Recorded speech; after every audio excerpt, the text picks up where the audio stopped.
चलिए स्टार्ट करते हैं। तो लास्ट क्लास में हमने सेल का शेप और साइज देखा था, अलग अलग शेप्स के नाम लिखे थे ना, कि with in the human body भी अलग अलग पार्ट्स में अलग अलग शेप के सेल्स हो सकते हैं। एक ऑर्गेनिज्म और दूसरे ऑर्गेनिज्म के बीच में तो सेल का शेप और साइज डिफर करेगा ही, नो डाउट, बट अपनी बॉडी के अंदर भी अलग अलग टाइप के अलग अलग साइज और शेप के सेल्स हैं। कुछ हमने लिखे थे राउंडेड, ओवल, स्पिंडल, क्यूबॉइडल, है ना, इलोंगेटेड, सर्कुलर, ओवल, ये सारे नाम लिखे थे अपने शेप्स के।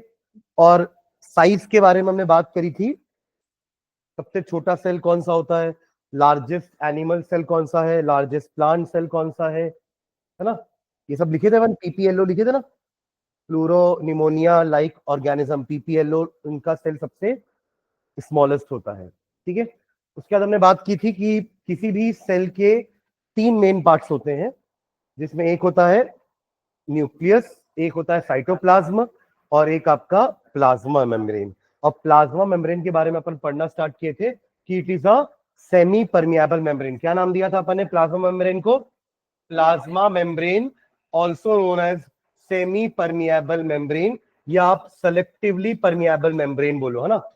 सेमी परमिएबल मेम्ब्रेन क्यों बोल रहे थे सेमी परमिएबल? हाँ, क्योंकि वो सेलेक्टेड चीजों को ही अपने अंदर बाहर होने देती है। और उसके लिए अपन ने दो प्रोसेस लिखे थे, एक था डिफ्यूजन, दो मैकेनिज्म है जिससे मटेरियल का एक्सचेंज हो सकता है। पहला प्रोसेस है डिफ्यूजन और दूसरा प्रोसेस अपन लिखे थे ऑस्मोसिस। दोनों अपन ने क्या लिखा था कि डिफ्यूजन का मतलब क्या है? It is the movement of particle from region of higher concentration to the region of lower concentration. और इसमें भी अपन ने यही लिखा था, बट यहां पे वो पार्टिकल कैसे होते हैं? सॉल्वेंट या वाटर, है ना, वो अपने ही हायर कंसंट्रेशन से लोअर कंसंट्रेशन में जाएगा। याद आ रहा है? दोनों ही किस टाइप के मूवमेंट थे? पैसिव मूवमेंट, मतलब अपने आप होंगे, आपको कुछ करने की जरूरत नहीं है। ठीक है, फिर ऑस्मोसिस में हमने दो टाइप का देखा था। ऑस्मोसिस अगर सेल के अंदर, अच्छा इसमें एक वर्ड और लिखना ना भूले, है ना, सॉल्वेंट मॉलिक्यूल्स का मूवमेंट होता है from the region of their higher concentration to lower concentration. इसके आगे एक लाइन और लिखे थे अपन, through a semi permeable membrane, ये लिखना जरूरी है ना, थ्रू अ सेमी परमिएबल। देखो डिफ्यूजन तो बिना इसके भी हो जाता है, जैसे मैं अपन वो अगरबत्ती वाला जो एग्जांपल लिए थे, यहाँ अगरबत्ती जली और गैस वहां तक चली गई, तो यहाँ कोई मेम्ब्रेन है क्या? नहीं है ना, तो ये डिफ्यूजन में कोई मेम्ब्रेन की जरूरत नहीं है। बस ऑस्मोसिस के लिए हमें मेम्ब्रेन चाहिए। समझ रहे मैं क्या बोल रहा हूँ? ऑस्मोसिस के लिए हमें मेम्ब्रेन चाहिए, क्योंकि अपन ऑस्मोसिस में ऐसा कुछ करते हैं कि सॉल्यूट पार्टिकल पास ना हो, सिर्फ सॉल्वेंट ही पास हो। एग्जांपल समझना एक चीज, जैसे अगर आप, हमने क्या एक एग्जांपल देखा था कि अगर आप एक बीकर में नॉर्मल पानी लेकर के रेजिन को डिप करो, जो कि आपका श्रिंक वाला रेजिन होता है, तो पानी इसके अंदर एंटर करेगा और ये रेजिन स्वेल अप हो जाएगा। ठीक है, अब इसी जब स्वेल्ड अप रेजिन को सॉल्ट वाटर में रखा जाएगा, तो अपन ने क्या देखा था कि पानी बाहर आएगा यहां से, तो ये श्रिंक हो जाएगा। ठीक है, तो किसी भी तरीके से सॉल्यूट पार्टिकल्स का मूवमेंट नहीं होता है। मैंने बताया था सॉल्यूट, सॉल्वेंट और सॉल्यूशन क्या होता है, मैंने एग्जांपल लेके बताया था। शुगर सॉल्यूशन होता है, आप अगर पानी में शुगर को घोल दो तो क्या बन जाता है? Sugar solution. क्या बन जाता है? Sugar solution. तो आपने पूरे को सॉल्यूशन कहा, शुगर को क्या बोलोगे? सॉल्यूट। शुगर क्या होता है? शुगर क्या होता है? सॉल्यूट। और पानी क्या होता है? सॉल्वेंट। तो शुगर सॉल्यूट, पानी सॉल्वेंट, मिला के बना सॉल्यूशन। तो हम मेम्ब्रेन क्यों लगा रहे हैं बीच में? ताकि सॉल्यूट के पार्टिकल्स पास ना हो पाए। सिर्फ कौन पास हो? सॉल्वेंट। पार्टिकल सॉल्वेंट के छोटे होते हैं, सॉल्यूट का पार्टिकल बड़ा होता है। समझ रहे हैं क्या?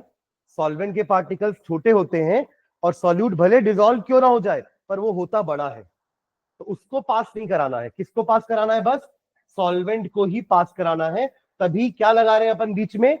Semi permeable membrane. तो ये जो रेजिन का जो बाहर का लेयर है ना, यही तो सेमी परमिएबल मेम्ब्रेन है। यही आपका सेमी परमिएबल मेम्ब्रेन है, जिसमें सॉल्वेंट एक बार अंदर आ रहा है तो अपन ने एंडोऑस्मोसिस बोल दिया, और एक बार सॉल्वेंट बाहर जा रहा है तो हमने एक्सोऑस्मोसिस बोल दिया। तो ध्यान रखेंगे किसका मॉलिक्यूल का एक्सचेंज होता है, सॉल्वेंट का। सॉल्वेंट मॉलिक्यूल ही अंदर या बाहर सेल के मूव करते हैं through a semi permeable membrane. यानी कि ऑस्मोसिस की डेफिनेशन बिना इस वर्ड के अधूरी है। अपन लिखा है डेफिनेशन, जल्दी देखो एक बार, सीधा डेफिनेशन ऑस्मोसिस का लिखे, through a semi permeable membrane. समझ रहे हैं ना? तो डिफ्यूजन में ऐसा कुछ लिखने की जरूरत नहीं है semi permeable membrane, but osmosis में आपको सेमी परमिएबल मेम्ब्रेन लिखना है। हाँ अब बोलो। हाँ ठीक है, क्लियर है ये? चलो नोट करके एक पॉइंट लिखना, नोट नोट। ऑस्मोसिस के बारे में थोड़ा सा मैं एक चीज और लिखवा रहा हूं, फिर हम आगे बढ़ेंगे, हम फिर साइटोप्लाज्म और न्यूक्लियस पढ़ेंगे, है ना?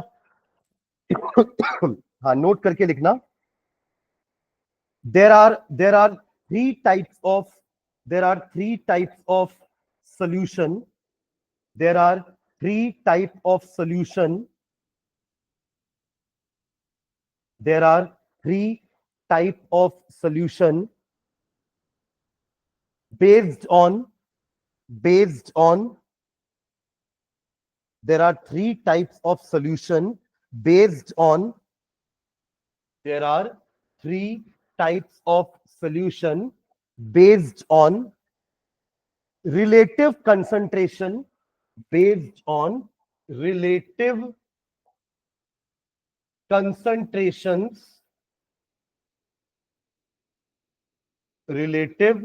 concentrations inside the cell and outside it and outside it and outside it first लिखेगा, फर्स्ट तीन टाइप में पहला है hypertonic solution. Hypertonic solution hypertonic solution hypertonic solution, इसमें हाइफन डाल के लिखेंगे हाइपरटोनिक सॉल्यूशन के बारे में।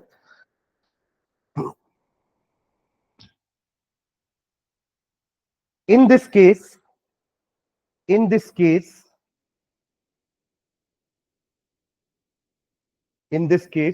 the cell is dipped in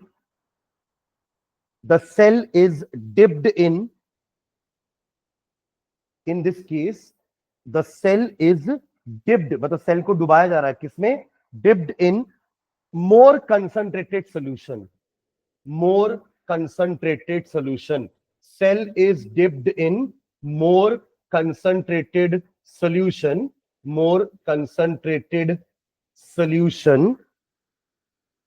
which results in the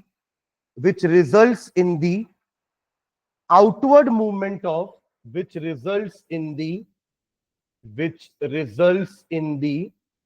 outward movement of water from the cell which results in the outward movement of water from the cell, that is exoosmosis takes place.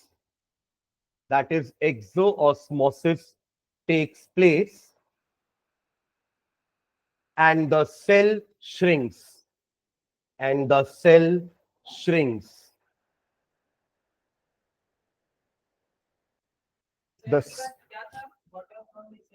That is वो I.E लिखते हैं, that is का short form होता है ये ना। That is आप ऐसे लिखो पूरा दैट इज, या फिर आप उसको शॉर्ट फॉर्म में I.E भी लिख सकते हो, ठीक है? That is exosmosis takes place and the cell shrinks. देखो ये वो बात हुई, अगर आपका सेल के अंदर जो सॉल्यूशन है ना, वो कम कंसंट्रेटेड है और बाहर वाला ज्यादा कंसंट्रेटेड है। कहने का मतलब देखो, कंसंट्रेटेड का मतलब समझना, आपने 2 ग्लास पानी लिया, ठीक है? एक में आपने 1 चम्मच शक्कर डाली और दूसरे में 2 चम्मच शक्कर डाली।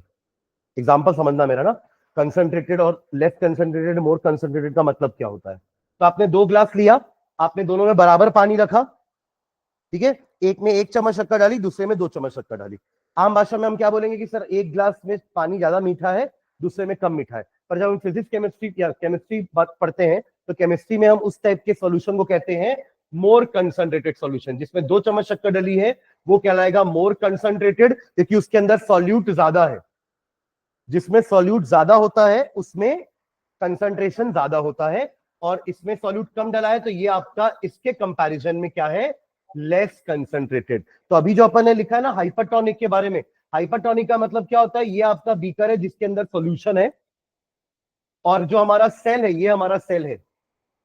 सेल के अंदर का सॉल्यूशन कम कंसंट्रेटेड है और बाहर का सॉल्यूशन ज्यादा कंसंट्रेटेड है। कहने का मतलब सॉल्यूट यहां ज्यादा है यहां कम है, उल्टा बोलोगे तो सॉल्वेंट यहां कम है यहां ज्यादा है। सॉल्वेंट कहां ज्यादा है, सेल के अंदर। तो हायर कंसंट्रेशन से लोअर कंसंट्रेशन में बाहर आएगा सॉल्वेंट, तो सॉल्वेंट बाहर आने की कोशिश करेगा और क्या हो जाएगा, सेल श्रिंक। सेल क्या हो जाएगा, श्रिंक। एंड इसी को तो बोलते हैं एक्सोऑस्मोसिस। इसी का उल्टा कर दिया अगर मैंने, मान लो मैंने एक सॉल्यूशन ऐसा लिया जिसका कंसंट्रेशन कम है और सेल के अंदर जो लिक्विड है ना उसका कंसंट्रेशन ज्यादा है, तो उस केस में प्योर वाला सॉल्वेंट कहां ज्यादा है, बाहर, और अंदर कम है तो ये अंदर जाएगा, तो क्या हो जाएगा, ये endosmosis take place and the cell swell up. Cell क्या हो जाएगा, स्वेल अप। इसको अपन ने हाइपरटोनिक कहा है, इसको हाइपोटोनिक बोलते हैं। क्या बोलते हैं, हाइपोटोनिक। और तीसरा होता है आइसोटोनिक। Very good. क्या होता है आइसोटोनिक, जहां पर सेल के अंदर जो सॉल्यूशन है उसका कंसंट्रेशन और जो बाहर लिक्विड है उसका कंसंट्रेशन सेम है। तो उस केस में ना लिक्विड सेल से बाहर आएगा, सॉल्वेंट ना सेल के बाहर आएगा, ना सॉल्वेंट सेल के अंदर जाएगा, यानी कि no osmosis will take place. तो उसको क्या बोलेंगे अपन, आइसोटोनिक। हाँ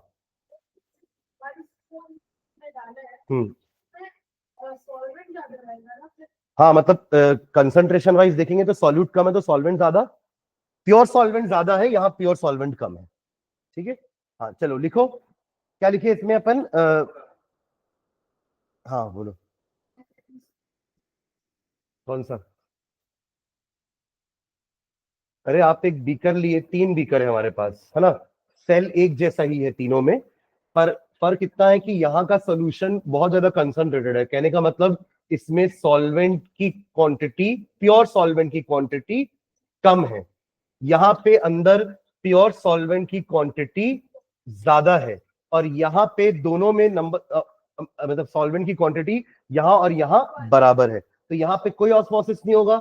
यहाँ पे प्योर सॉल्वेंट बाहर ज्यादा है तो वो अंदर जाएगा तो स्वेलअप हो जाएगा, यानी कि एंडोऑस्मोसिस विल टेक प्लेस। और यहाँ पे प्योर सॉल्वेंट अंदर ज्यादा है बाहर कम है तो अंदर से बाहर आएगा। हर बार हमेशा हायर कंसंट्रेशन सॉल्वेंट जहां पे ज्यादा है, सॉल्वेंट अपने हायर कंसंट्रेशन से लोअर कंसंट्रेशन में जाता है, और अगर कंसंट्रेशन बराबर है दोनों जगह पर तो नहीं जाएगा कहीं पे भी, no osmosis will take place. Isotonic. ठीक है, चलो तो ये हाइपरटोनिक के हाँ हाँ, ताकि बराबर हो जाए, मतलब यहाँ पे भी तब तक बाहर आता रहेगा या अंदर आता रहेगा जब तक कि दोनों साइड में बराबर ना हो जाए। ठीक है, हाँ चलो, या फिर हो सकता है इतना ज्यादा अंदर चलेगा कि वो सेल बर्स्ट हो जाए, ऐसा भी हो सकता है। The cell can burst, swell हो रहा है ना, इस केस में स्वेल हो रहा है तो स्वेल एक हद तक होगा ना, अगर उसकी मेम्ब्रेन से हद से ज्यादा अपने फ्लेक्सिबिलिटी से ज्यादा सॉल्वेंट जाता गया अंदर तो उसकी मेम्ब्रेन बर्स्ट भी हो सकती है। ठीक है, चलो क्या लिखे, लास्ट पॉइंट क्या था जल्दी बताओ। Cell shrinks. ठीक है, चलो सेकंड लिखो, hypotonic solution. Hypotonic solution, hypotonic solution. चलो इसमें आप लोग पूरा उल्टा लिखते चलो, क्या लिखे थे वहां पे देखो,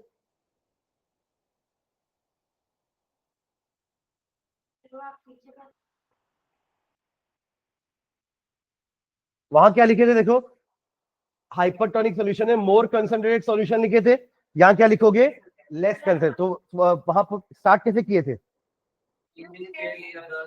हाँ in this case the cell is dipped in, हाँ अब चालू करेंगे तो लेस कंसंट्रेटेड सॉल्यूशन। हाइपोटोनिक के बारे में लिख रहे हैं, हाइपोटोनिक में इन दिस केस, जैसे पूरा पीछे पीछे जैसे लिखे थे ना हाइपोटोनिक में, वैसे ही लिखना है। In this case cell is dipped in, more की जगह लेस आ जाएगा, cell is dipped in less concentrated solution. Cell is dipped in less concentrated solution. हाँ, तो अब इनवर्ड मूवमेंट होगा, है ना। यहां पे हो रहा था आउटवर्ड मूवमेंट, तो क्या लिखे थे, resulting in the outward movement. तो यहां क्या लिखेंगे, resulting in the inward movement of water from the cell, मत लिखना, into the cell, into the cell, inward movement of water into the cell. Cell के रेस्पेक्ट में बात कर रहे हैं ना, पहले सेल से बाहर जा रहा था तो फ्रॉम द सेल, अब सेल के अंदर आ रहा है तो into the cell, into the cell. That is exo की जगह क्या लिख दोगे, endosmosis takes place and the cell shrink की जगह स्वेल। समझ में आया क्या, फिर से रिपीट कर रहा हूं मैं। हाइपोटोनिक में क्या लिख रहे हैं, in this case the cell is dipped in less concentrated solution resulting in the inward movement of water into the cell. That is, endoosmosis takes place and the cell shrink की जगह क्या हो जाएगा, swell into the cell.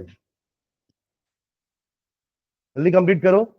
That is, exo की जगह endoosmosis takes place and the cell shrink की जगह swell.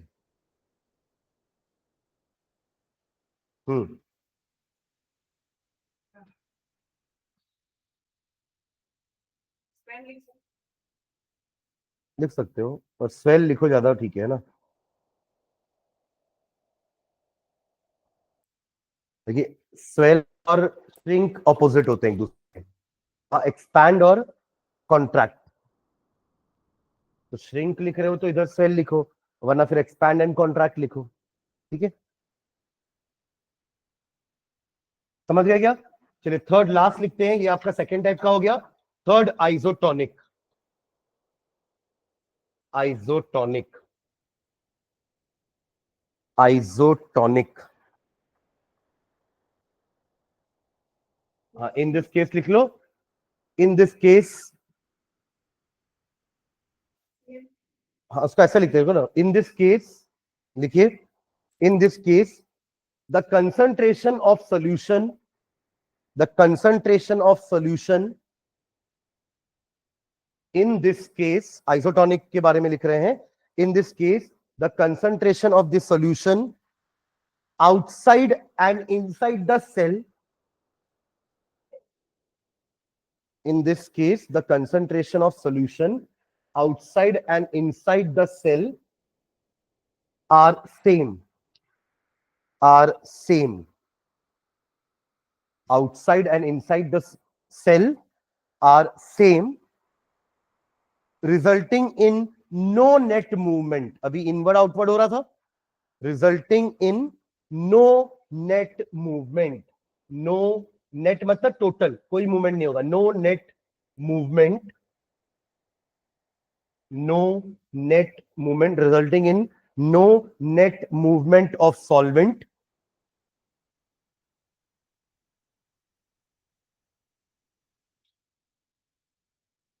क्या लिखे थे, सेल आर सेम लिखे थे ना, सेल आर सेम, कॉमा देखिए, resulting in no net movement of solvent molecules.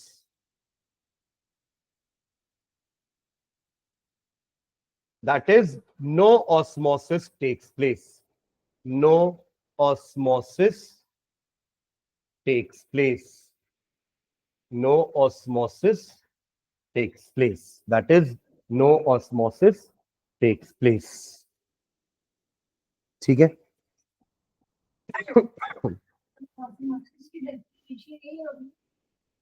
यही नहीं होगी, जो कल लिखे थे वो होगी, ठीक है। Movement of solvent from the region of its higher concentration to region of its lower concentration through a semi permeable membrane, ये आपके ऑस्मोसिस की डेफिनेशन होती है, ठीक है।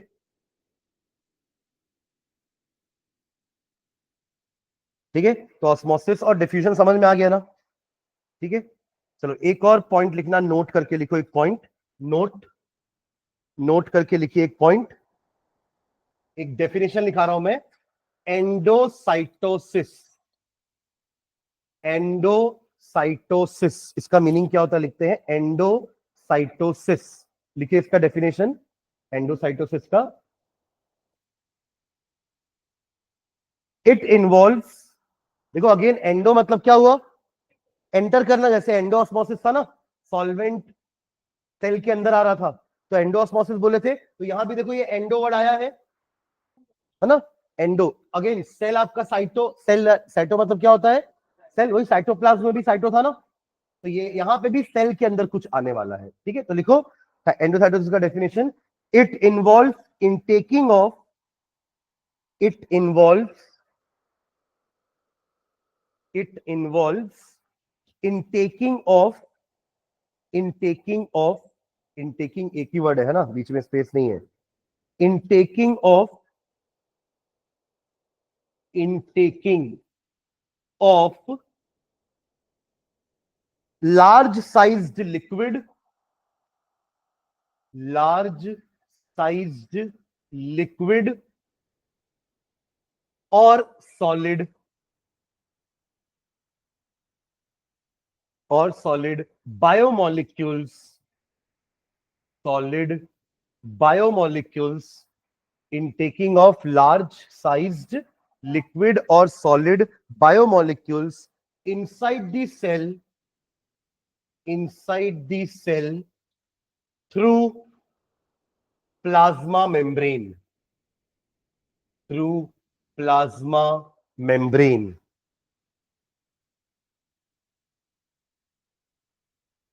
It involves in taking of large sized liquid or solid biomolecules inside the cell through plasma membrane. ये generally आपके जो अमीबा होते हैं ना, ये अमीबा है समझ लो ना, ये उसका न्यूक्लियस होगा, सिंगल सेल ऑर्गेनिज्म होता है अमीबा। मान लो अमीबा ने ना यहाँ पे अपना प्रे देखा, प्रे मतलब उसका शिकार, खाना, ठीक है। तो अब क्या करेगा वो अमीबा, वो मूव करते करते उस प्रे तक पहुंचेगा, ठीक है। ये वो उस प्रे तक पहुंच गया पास, ठीक है, ये रहा पास आ गया। यहां आने के बाद वो क्या करता है पता है, इसके पास अब हाथ तो नहीं है हमारे जैसे, है ना, बट ये क्या करता है, अपने ही बॉडी से, अपने ही बॉडी से एक कप जैसा अरेंजमेंट बनाता है कुछ इस तरीके से, ऐसा। हाँ, अमीबा में अपन ये कप जैसा अरेंजमेंट बनाता है, इसको कहते हैं अपन स्यूडोपोडिया, क्या बोलते हैं, स्यूडोपोडिया। और धीरे से ये दोनों आपस में आके मिल जाएंगे, ये वाली वॉल रप्चर होगी, रप्चर होना मतलब टूटना, फटना वहां से, हाँ क्रैक हो जाना, और ये जो खाना है ये अंदर आ जाएगा। अब वो जो खाना था ना वो सॉलिड मटेरियल था, क्या था ये, सॉलिड। तो इस प्रोसेस को अपन एंडोसाइटोसिस बोलते हैं, ठीक है। देखो डिफ्यूजन से भी और ऑस्मोसिस से भी सॉलिड चीज अंदर बाहर नहीं जा सकती सेल के, सुन रहे हैं, वो क्या जाती है, सिर्फ लिक्विड या गैस। डिफ्यूजन से गैस समझ लो, और ऑस्मोसिस से लिक्विड। सॉलिड भी एक चीज अंदर जा सकती है सेल के, कुछ ऑर्गेनिज्म होते हैं जैसे हमें अमीबा का एग्जांपल लिया, उनमें सॉलिड भी, उनके प्लाज्मा मेम्ब्रेन के पास एक ऐसी कैपेसिटी होती है कि वो रप्चर होकर के वो खाने को अंदर ले ले और फिर वापस से पैक हो जाए, समझ रहे हैं क्या। तो इस प्रोसेस को बोलते हैं अपन एंडोसाइटोसिस, ठीक है। एग्जांपल लिखो, बायोमोलिक्यूल, जैसे खाना को अपन बायोमोलिक्यूल बोल रहे हैं, ठीक है। हाँ, दो दो फोन किसका है,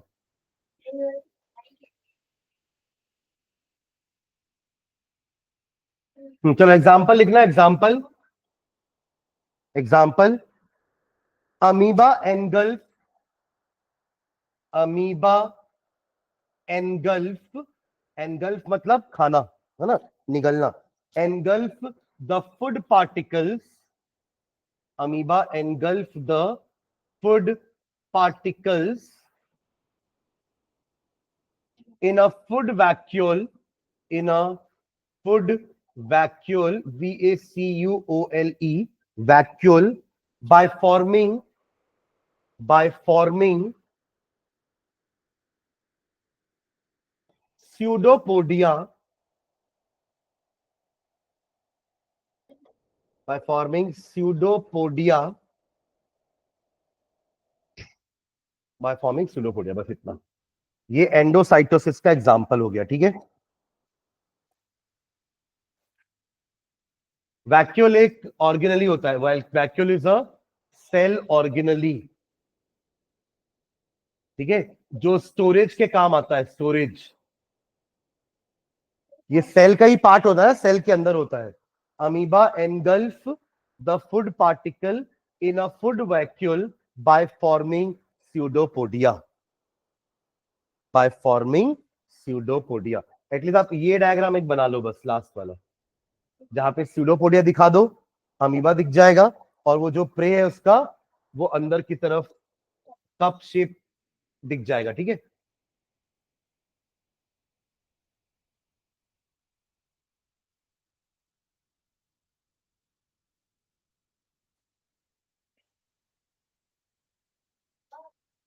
ठीक है।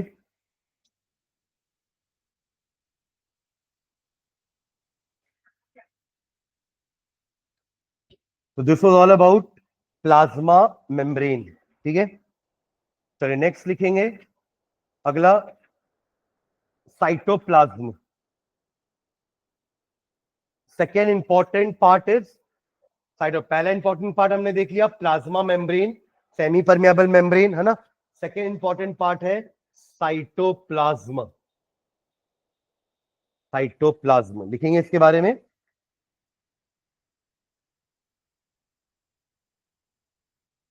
It is an amorphous, it is an amorphous, amorphous, AMORPHOUS, amorphous. बता रहा हूँ ना, रुक रहा, थोड़ा सा सब्र तो किया कर। देखो दो टाइप के होते हैं, एक होता है क्रिस्टलाइन और एक होता है एमॉर्फस। जैसे आप लोग देखते हैं ना कि सॉल्ट और शुगर इनके क्रिस्टल्स होते हैं, दाने दाने, है ना। और कुछ आपके जैसे ग्लास हो गया ना, ये जेल जेल जैसा जो चीज होती है ना, जेली, उसको क्या बोलते हैं, एमॉर्फस।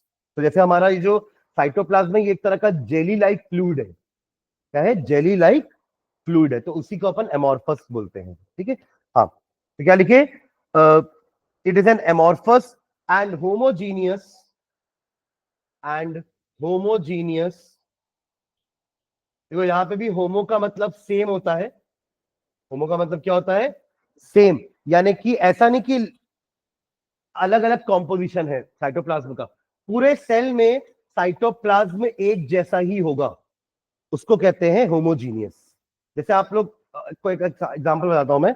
शुगर को अगर आप पानी में घोल दोगे, घुलने के बाद वो पानी पूरा यूपर से नीचे तक एक जैसा दिखेगा ना। ऐसा तो नहीं होगा कि ऊपर शक्कर ज्यादा है, नीचे बीच में कम है, नीचे और कम है, ऐसा तो नहीं होगा। That sugar is uniformly distributed in the full glass. पूरे ग्लास में शुगर कैसे डिस्ट्रीब्यूटेड है, यूनिफॉर्मली। यूनिफॉर्मली मतलब एक जैसे। तो जैसे आपको पहला सिप मीठा लगा, आखिरी सिप भी वैसा ही मीठा लगेगा, अगर वो प्रॉपर तरीके से घुली है तो। समझ रहे मैं क्या बोल रहा हूं, इस टाइप के सॉल्यूशन को अपन क्या बोलते हैं, होमोजीनियस। जो थ्रू आउट सेम होगा, ऊपर से लेके नीचे तक पूरा वो कैसा होगा, दिखने में प्रॉपर्टी वाइज सेम होगा। पर वही देखो, जब आप एक ग्लास में सैंड डाल देते हो, रेत, अब ये रेत क्या डिजोल्व होगी क्या, तो रेत क्या होगी, नीचे जाके बैठ जाएगी, सेटल डाउन हो जाएगी। तो अब आपको देखने में वो ग्लास एक जैसा नहीं दिख रहा है, इतने पार्ट में बस पानी है, नीचे आपकी क्या जमा हुई है, रेत जमा हुई है, तो ऊपर अलग नीचे अलग दिख रहा है पानी। तो इसको बोलते हैं हेट्रोजीनियस। क्या बोलते हैं, हेट्रोजीनियस। तो होमो मतलब सेम होता है, हेट्रो मतलब डिफरेंट। Homogeneous and heterogeneous. ठीक है, तो क्या लिखा अपन ने, it is an amorphous and homogeneous colloidal, COLLOIDAL, colloidal substance, colloidal substance. अब कोलॉइडल का मीनिंग समझना। कोलॉइडल आपके मिक्सचर के जैसा ही होता है। कोलॉइड एक तरह का मिक्सचर होता है, जैसे कि दूध एक कोलॉइडल मिक्सचर होता है। दूध क्या होता है, देखो दूध भी आपका मिक्सचर है, उसमें प्रोटीन डिसॉल्व भी हो रहा है, बट प्रोटीन दिख भी रहा है। वरना अगर वो पूरी तरीके से डिसॉल्व हो जाता तो दूध भी आपको एकदम क्लियर सॉल्यूशन दिखता। जैसे शक्कर डिसॉल्व होती तो अपन को पानी और शक्कर में फिर डिफरेंस समझ में आता है क्या। अगर आपने एक ग्लास नॉर्मल पानी लिया और एक ग्लास में आपने शक्कर डिसॉल्व कर दी, तो थोड़ी देर बाद देख कर क्या बता पाओगे कि एक में शक्कर है कि किसमें शक्कर नहीं है। क्यों, क्योंकि दोनों एक जैसे दिखते हैं, मतलब वो वो प्योर सॉल्यूशन हो गया। पर ऐसे सॉल्यूशंस या ऐसे मिक्सचर जिसमें आपको, हाँ वो क्लियरलेस नहीं है, वो कैसा होता है, वो कहलाता है कोलॉइड। दिखने में होमोजीनियस है, एक जैसा है। देखो मिल्क एक जैसा होता है ना, ऐसा तो नहीं कि मिल्क में ऊपर व्हाइट है नीचे व्हाइट नहीं है, या ऊपर व्हाइट नहीं है नीचे व्हाइट है, ऐसा तो नहीं होता है ना। और आप थोड़ी देर तक अगर एक ग्लास दूध को ऐसे रख भी दो बिना डिस्टर्ब किए, तो क्या ऐसा होता है या कि वो प्रोटीन पूरा नीचे सेटल डाउन हो जाए और ऊपर पानी पानी बस बच जाए, ऐसा भी नहीं होता। तो उस टाइप के मिक्सचर को अपन क्या बोलते हैं, कोलॉइड। तो हमारा जो सेल का फ्लूइड है साइटोप्लाज्म, वो ट्रांसपेरेंट फ्लूइड टाइप का नहीं है, मतलब वो एक तरह का जेली टाइप का फ्लूइड है। और कैसा है, थोड़ा कोलॉइडल नेचर का है, मतलब उसमें सॉल्वेंट सॉल्यूट के मॉलिक्यूल एकदम छोटे छोटे नहीं है, ये बोल सकते हैं अपन। अगर सॉल्वेंट बहुत छोटा मॉलिक्यूल होता है तो वो कहलाते हैं सॉल्यूशन, और अगर सॉल्यूट थोड़ा बड़ा होता है वो कहलाते हैं कोलॉइड। इससे और ज्यादा बड़ा होता है ना सॉल्यूट, तो वो कहलाते हैं सस्पेंशन। अभी अपन पढ़ेंगे सस्पेंशन, है ना। तो आपके मिक्सचर एक्चुअली तीन टाइप के होते हैं, एक सॉल्यूशन होता है, एक कोलॉइड होता है, और एक सस्पेंशन होता है। इन तीनों को मैं एक एक एग्जांपल से समझाता हूं आपको, शायद एग्जांपल से ज्यादा क्लियर हो। सॉल्यूशन मतलब शुगर सॉल्यूशन या सॉल्ट सॉल्यूशन। कोलॉइड मतलब मिल्क, ठीक है। फिर वो जो क्रीम वगैरह आप लगाते हो ना फेस में, क्रीम, शेविंग क्रीम, वो सब कोलॉइड होते हैं। और सस्पेंशन मतलब chalk powder dissolve in water. Chalk powder को अगर पानी में डालोगे तो क्या होगा, वो डिजोल्व नहीं होगी, और उसके दाने दाने आपको दिखते रहेंगे अलग अलग से, और सेटल भी हो जाएंगे। अगर आप थोड़ी देर तक चॉक वाटर को ऐसे छोड़ दोगे तो चॉक वाटर क्या हो जाएगा, चॉक पाउडर नीचे आके बैठ जाएगा, जमा हो जाएगा। तो उसको क्या बोलते हैं अपन, सस्पेंशन। हाँ,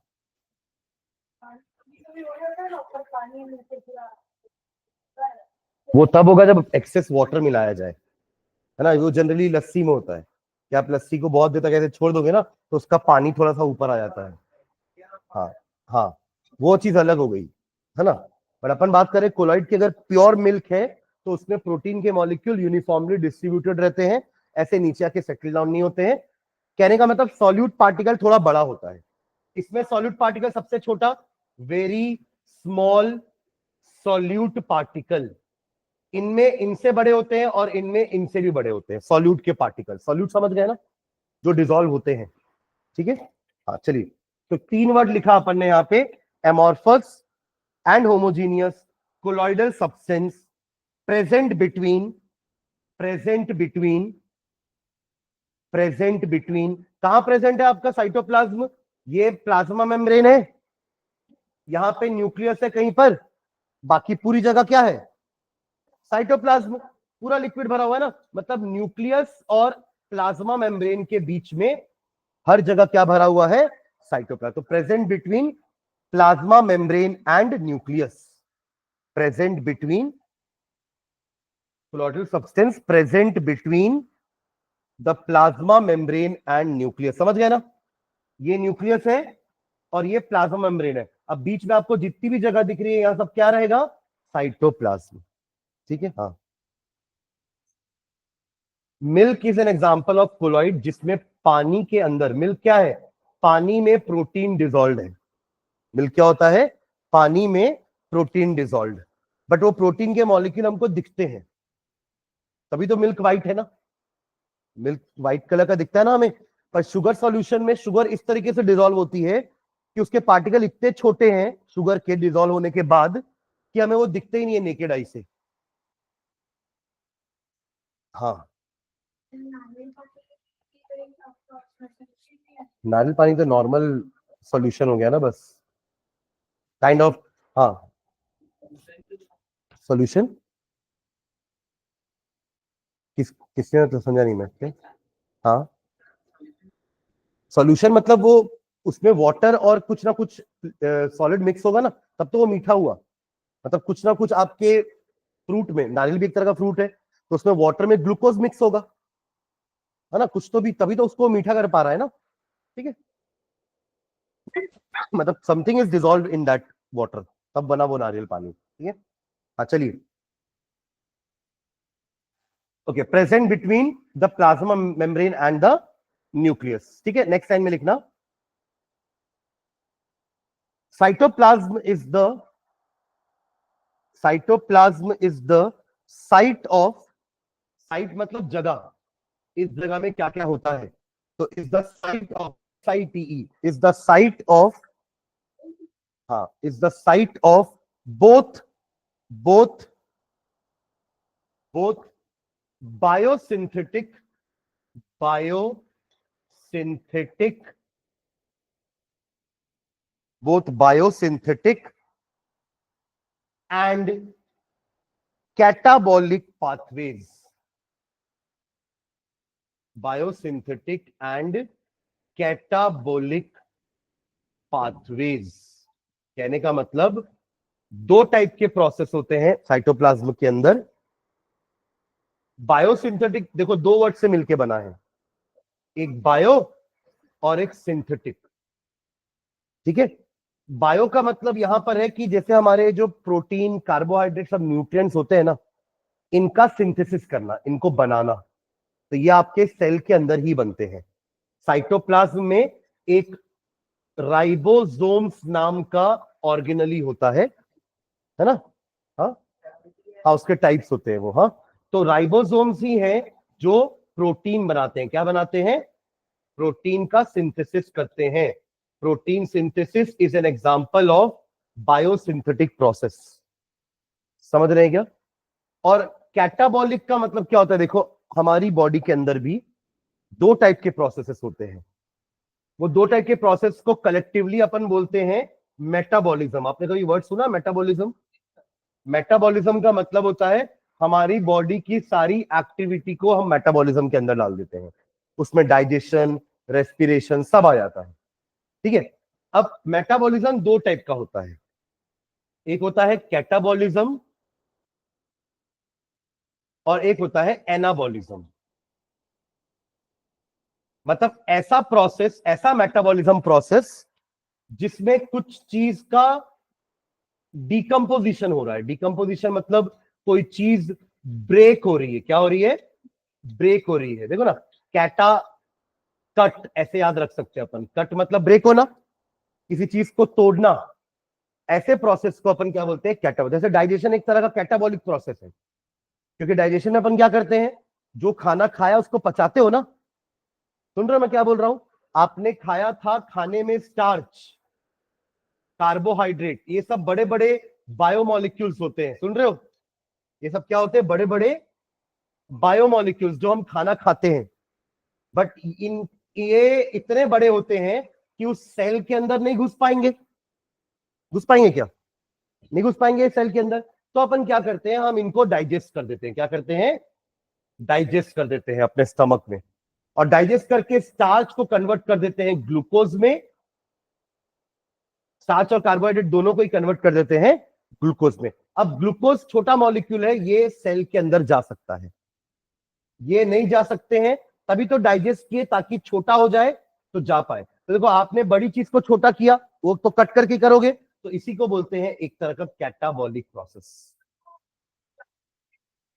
हाँ, ज्यादा क्वांटिटी मतलब क्या? मतलब आपकी बॉडी ये ग्लूकोज को सेल के अंदर लेगा और सेल के अंदर इसी ग्लूकोज से क्या बनाएगा? एनर्जी। कितना सारा?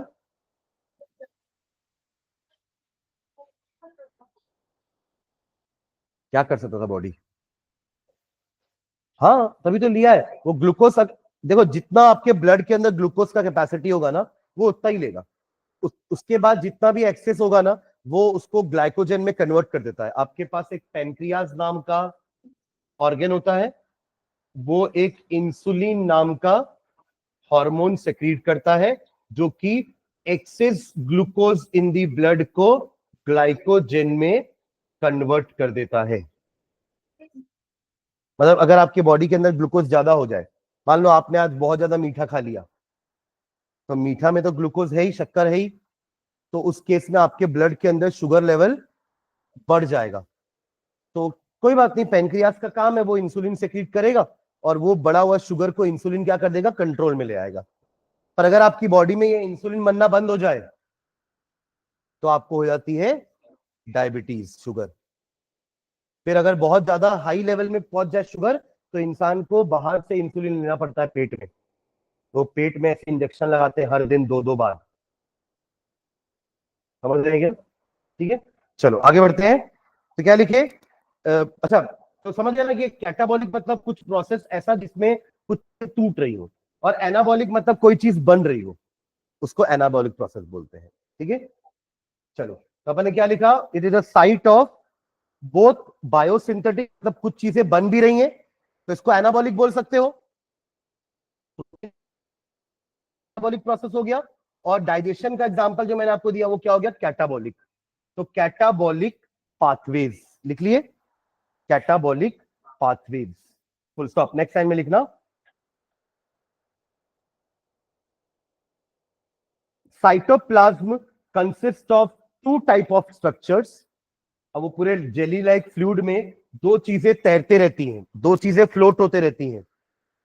Cytoplasm consist of two types of structures, two types of structure. Cytoplasm में दो टाइप के स्ट्रक्चर फ्लोट होते हैं। फर्स्ट लिखेगा cell organelles, cell organelles, and second cell inclusions, cell organelles and second cell inclusions. Cell organelle क्या है? ये वो अलग अलग पार्ट्स हैं जो अलग अलग फंक्शन परफॉर्म करेंगे।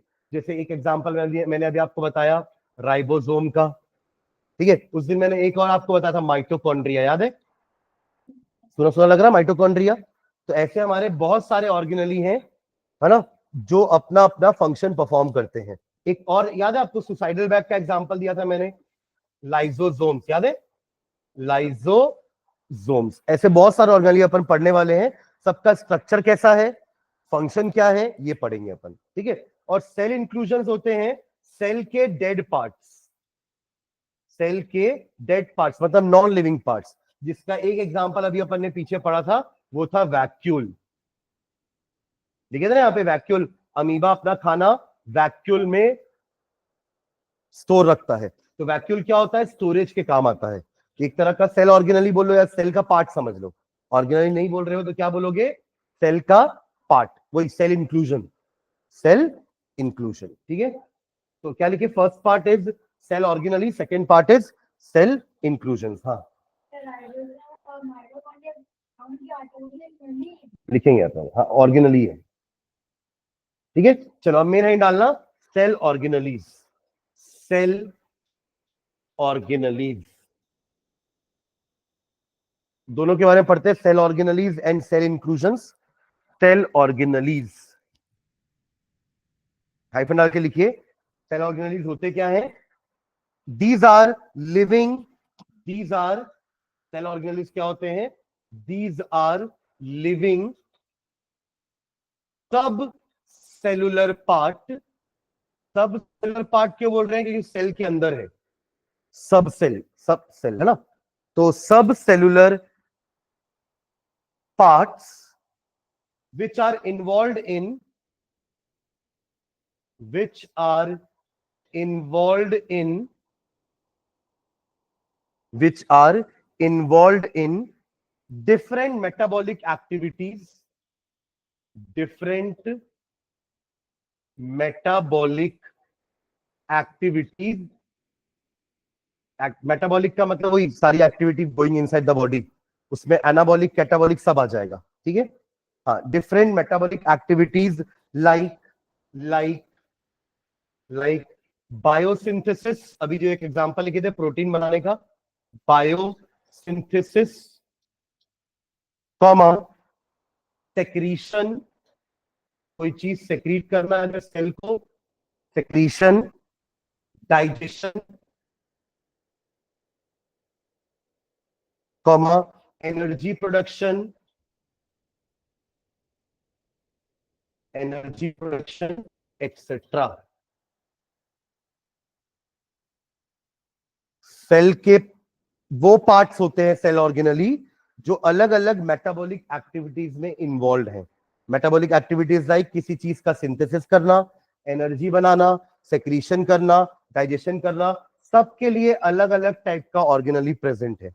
एनर्जी प्रोडक्शन के लिए हमारे पास माइटोकॉन्ड्रिया है, डाइजेशन के लिए हमारे पास लाइसोसोम्स है, ऐसी सब प्रोसेस के लिए हमारे पास क्या है?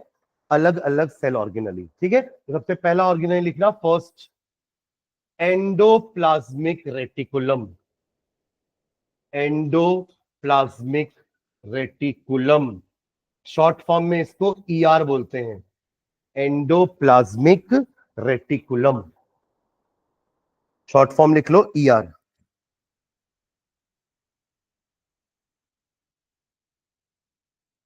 ठीक है, अब जितने भी ऑर्गेनेली यहां से पढ़ेंगे अपन, सबका अपन क्या क्या पढ़ने वाले हैं, स्ट्रक्चर कैसा है, दिखने में कैसा है वो, प्लस कहां प्रेजेंट है, थर्ड उसका फंक्शन क्या है। ये दोनों बहुत इंपॉर्टेंट है, स्ट्रक्चर एंड फंक्शन। उसमें फंक्शन तो एकदम इंपॉर्टेंट है, ये तो आपसे पूछेगा ही, कुछ सेल ऑर्गेनेली नाम लिख के दे देगा, बताओ इनके फंक्शंस क्या क्या है, सेल के अंदर ये क्या क्या टास्क परफॉर्म करते हैं। ठीक है, तो चलो पहला है एंडोप्लाज्मिक रेटिकुलम, लिखो इसमें हाइफन डाल करके, it is a well developed, it is a well developed microscopic network, microscopic मतलब बहुत छोटा होगा, network of tubules, TUBULES, tubules, tubes है ना, ट्यूब से आया tubule, comma cisternae, CISTERNAE, cisternae, and vesicles, and vesicles,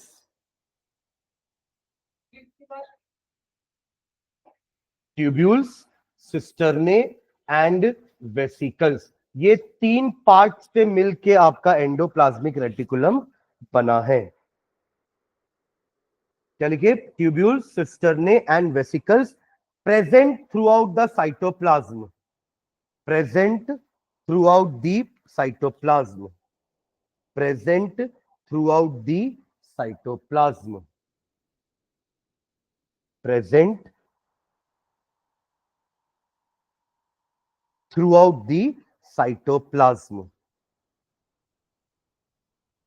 Next time लिखो, there are two types of endoplasmic reticulum, there are two types of endoplasmic reticulum, there are two types of endoplasmic reticulum. First लिखेंगे, first A डाल के लिखना, a smooth endoplasmic reticulum, short form में इसको SER बोलते हैं, and B लिखना, smooth का अपोजिट क्या होता है, रफ, तो rough endoplasmic reticulum, short form में RER।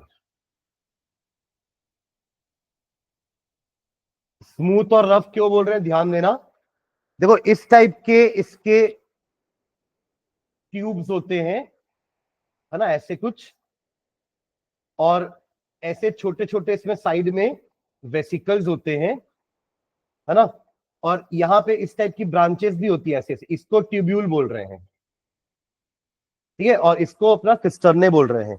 अब यहां क्या होता है, इन सिस्टरने में ध्यान देना, इधर इन सिस्टरने में अगर यहां पे इसके सरफेस में, इसके सरफेस में ऐसे ऐसे डॉट्स बने हो,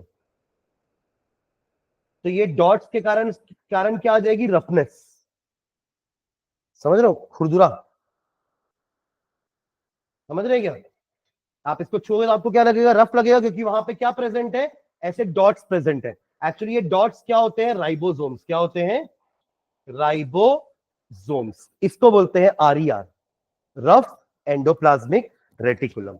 और ऐसे सिस्टर ने जिनके बॉडी सरफेस में इस टाइप के दाने दाने नहीं लगे हो, उसको कहेंगे हम स्मूथ, हाँ स्मूथ एंडोप्लाज्मिक रेटिकुलम, समझ रहे ना। तो उनका नाम कैसे पड़ा, स्मूथ और रफ, समझ गए ना, उनके सिस्टरने में ऊपर दाने जैसे राइबोसोम्स लगे हुए हैं क्या, तो वो रफ एंडोप्लाज्मिक रेटिकुलम, और नहीं है तो वो स्मूथ एंडोप्लाज्मिक रेटिकुलम।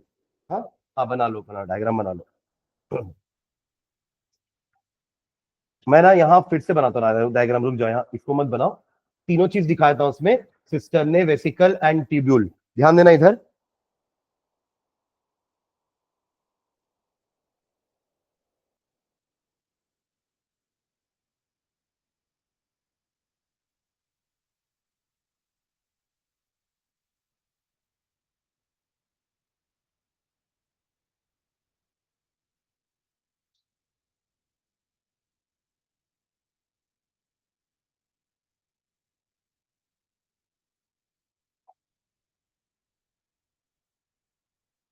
ठीक है, इस टाइप का बनाना, इनको नाम देना ये ट्यूब्यूल्स,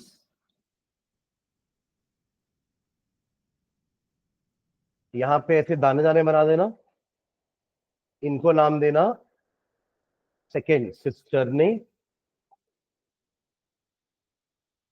और ऐसे छोटे छोटे बाहर ऐसे सर्कल बना देना, इनको नाम देना वेसिकल्स।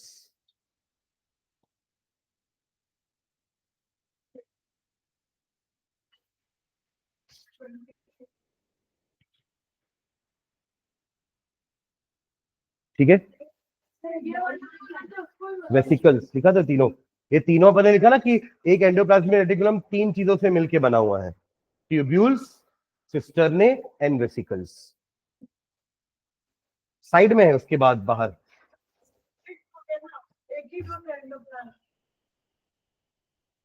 ये पूरा बंच को बोल रहे हैं, ठीक है, ये पूरा ग्रुप को बोल रहे हैं। नेटवर्क लिखा ना अपन ने, देखो यहाँ नेटवर्क है ना, नेटवर्क मतलब एक थोड़ी ना होगा, बहुत सारे होंगे, तो network of tubules, cisternae and vesicles. ठीक है, दो टाइप के हो गए, स्मूथ एंड रफ, नीचे दोनों के बारे में लिखते हैं, नीचे लिखो smooth endoplasmic reticulum, smooth endoplasmic reticulum, smooth endoplasmic reticulum has no ribosomes on its surface, has no ribosomes, has no ribosomes, has no ribosomes on its surface, on its surface, and is and it's and it helps in and it helps in lipid synthesis. Lipid एक तरह का fat होता है, fat molecules, lipid synthesis. Synthesis मतलब क्या होता है, बनाना, ठीक है, प्रोड्यूस करना, तो ये क्या प्रोड्यूस करेगा, lipid.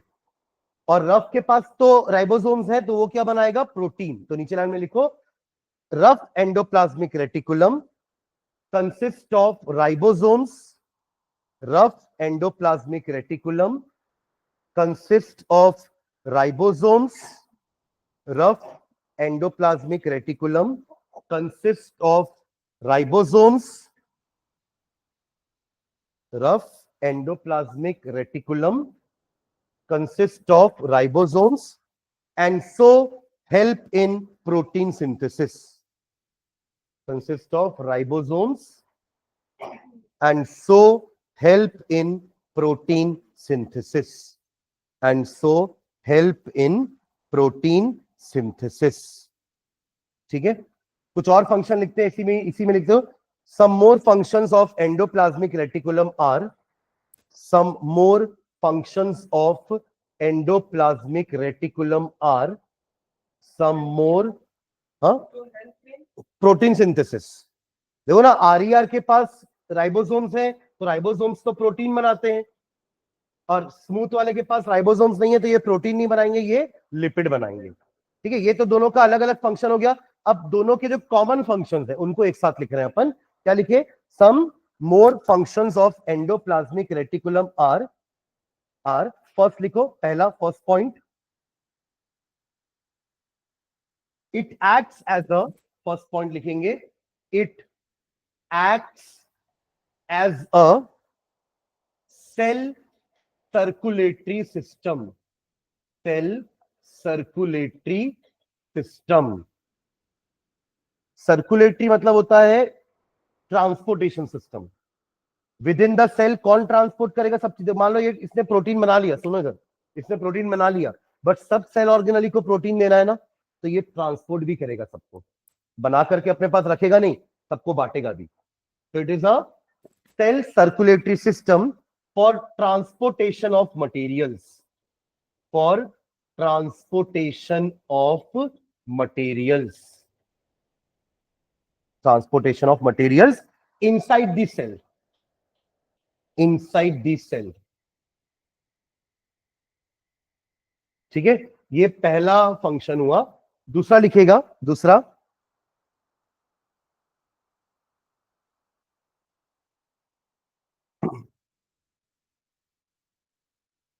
It forms new nuclear membrane.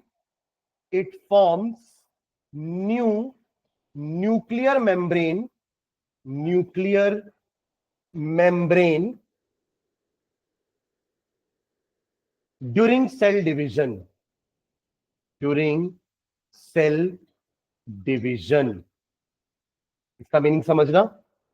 देखो ये एक सेल है, इसका ये न्यूक्लियस है। सुन रहे हैं? अपन ने सेल थ्योरी में क्या पढ़ा था कि नए सेल्स प्री एग्जिस्टिंग सेल से बनते हैं। समझ रहे हैं क्या? तो ये सेल दो सेल में डिवाइड होगा लाइक दिस।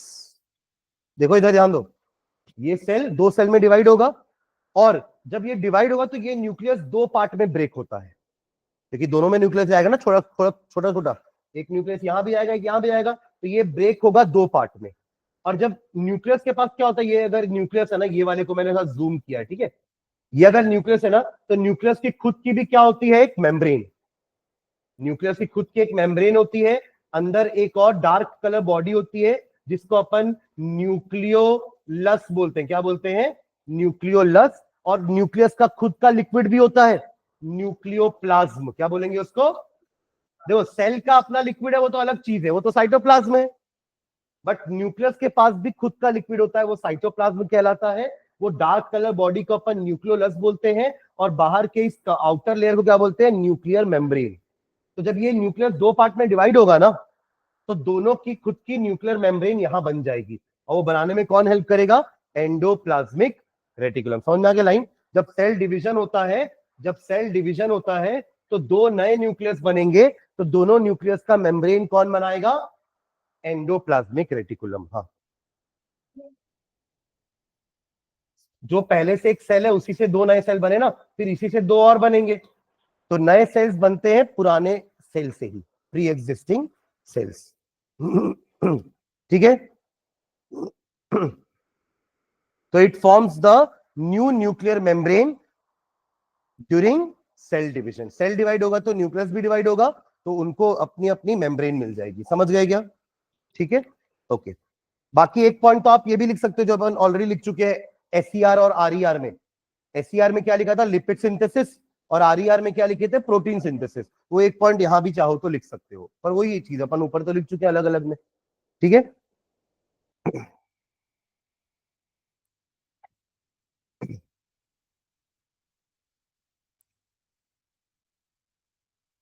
एक और लास्ट पॉइंट लिखना। The protein synthesized by ribosomes, the proteins synthesized by ribosomes, ribosomes ने जो प्रोटीन बनाया है, the protein synthesize, SYNTHESIZED, synthesized by ribosomes are used in the formation of new cell membrane, are used in the formation of new cell membrane। Cell membrane भी कई बार ऐसा होता है कि डैमेज हो जाती है। सुन रहे हैं क्या? सेल मेम्ब्रेन भी डैमेज हो सकती है, तो उसको भी नया कौन बना सकता है? एंडोप्लाज्मिक। जब वो न्यूक्लियस का मेम्ब्रेन बना सकता है, तो वो सेल का ही मेम्ब्रेन बना सकता है। ठीक है, न्यू सेल मेम्ब्रेन। ठीक है, तो ठीक है, आज यहीं तक स्टॉप करते हैं। एक ऑर्गेनेली हमारा हो गया है, इसके बाद के और 7-8 ऑर्गेनेली अपन नेक्स्ट क्लास में करेंगे उसको। ठीक है।